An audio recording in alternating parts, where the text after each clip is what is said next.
Hello, c'est HR, votre chroniqueur. Là, je vais vous parler du film Carry On. Film porté par Taron Egerton, disponible sur Netflix. Avant d'aller plus loin, n'oubliez pas, si vous n'êtes pas abonné, pensez à le faire. Pensez à la petite cloche pour les notifs. Pensez à liker si vous aimez la vidéo. Et surtout, pensez à la commenter. Let's go!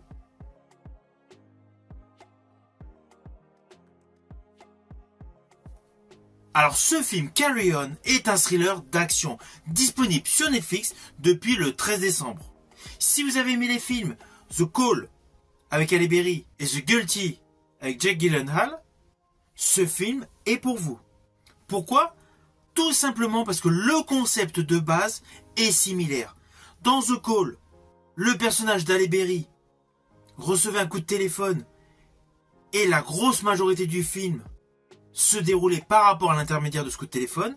Dans The Guilty, même principe de base, appel téléphonique avec majoritairement l'histoire qui gravite autour de cet appel. Là, dans ce film Carry On, ce n'est plus un téléphone, c'est une oreillette qu'une jeune femme donne en passant ses bagages, mais le process est similaire, avec naturellement une histoire différente.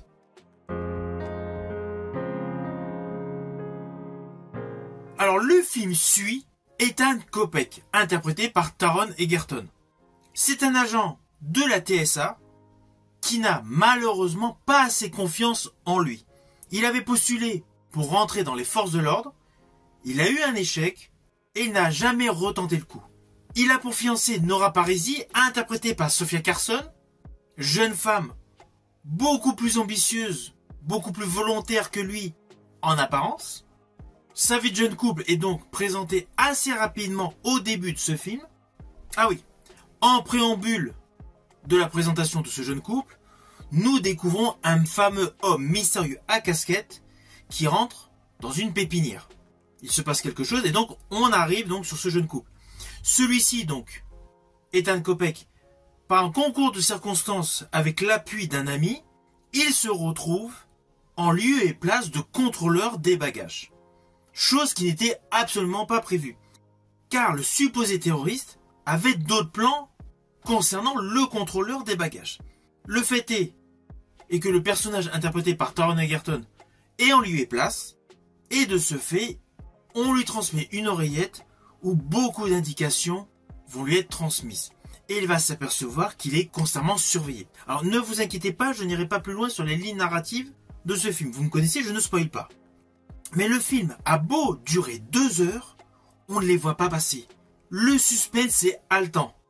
Vous vous doutez, à plusieurs reprises, il va essayer de transmettre à ses supérieurs la possible menace. Et naturellement, il y a toujours des retournements de situation au profit du terroriste.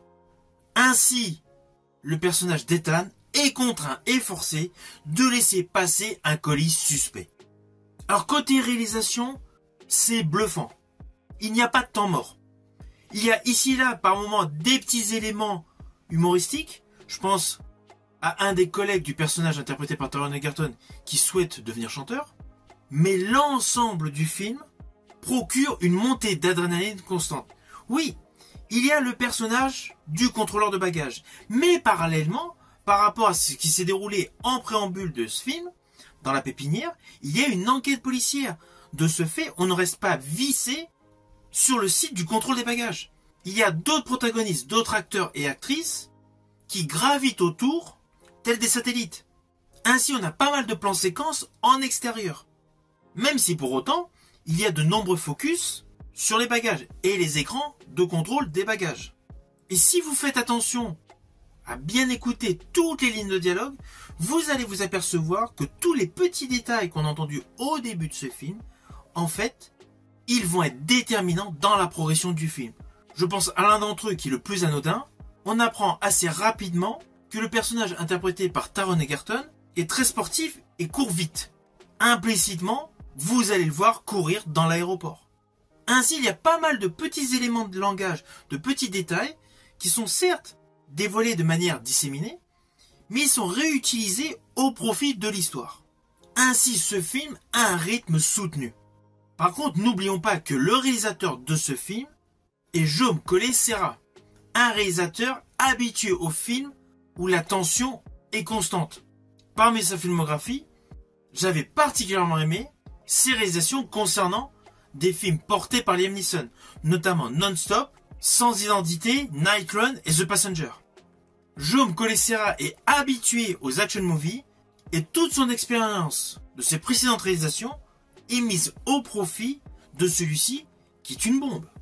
Et cela sans faire de jeu de mots. Alors oui, qui dit terroriste, qui dit forcément bombe ou autre chose du même type, forcément il y a le côté habituel avec le fameux compte à rebours.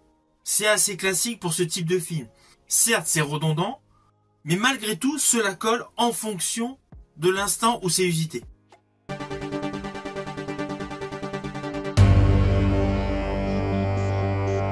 Alors pour tous les aficionados de cinéma, vous êtes obligés de penser au film 58 minutes pour vivre avec Bruce Willis. Lorsque vous aurez vu ce film Carry On, il y a pas mal de côtés où on ressent une inspiration. Mais je vous rassure, ce n'est qu'une inspiration. Le film Carry On est innovant. Avec de surcroît une très belle distribution. Alors oui, en premier rôle, nous avons Taron Egerton. Taron Egerton, que j'avais particulièrement aimé dans le personnage de Robin des Bois, qui n'a pas rencontré son succès. Mais je l'avais également apprécié, naturellement, dans la saga des Kingsman. À ses côtés, nous retrouvons Sofia Carson, habituée aux productions Disney. Elle a notamment joué dans les opus Les Descendants. On trouve également un habitué des seconds rôles, Dean Norris. Mais là où j'ai été bluffé, c'est la performance de Jason Bateman. Lui qui est habitué aux films comiques, a complètement changé de style avec ce film. Alors oui, on l'avait déjà vu dans quelques films un peu plus sérieux. Mais son personnage dans ce film Carry On est radicalement différent de ses compositions dans Comment tuer son boss 2, Game Night ou Paul. Là, sa composition est une plus-value à ce film. En fait, il y a certes une belle distribution, mais les deux acteurs qui sont vraiment prépondérants en termes de jeu, ce sont Taron Egerton et Jason Bateman. Ces deux acteurs sont topissimes dans ce film. Je rajouterai ce que j'ai vraiment apprécié dans ce film, c'est que la mise en place de tous les personnages se fait très rapidement, grosso modo en une vingtaine de minutes de film. Or, le film dure 2 heures. De ce fait, tout le film est construit sur une tension qui va monter progressivement. Tension principalement entre l'acteur Taron Egerton et l'acteur Jason Bateman. Et en dehors de cette tension psychologique qui monte crescendo, il y a pas mal de petites scènes d'action. Oui, je dis petites scènes d'action parce qu'à chaque fois c'est isolé. Une scène d'action, ça s'arrête, on reprend sur la psychologie et à nouveau scène d'action. Elles sont parfaitement maîtrisées et surtout confèrent à l'histoire du jeune promu pour un poste momentané, pour la journée, une notion totalement logique, c'est-à-dire celle de protéger sa bien-aimée.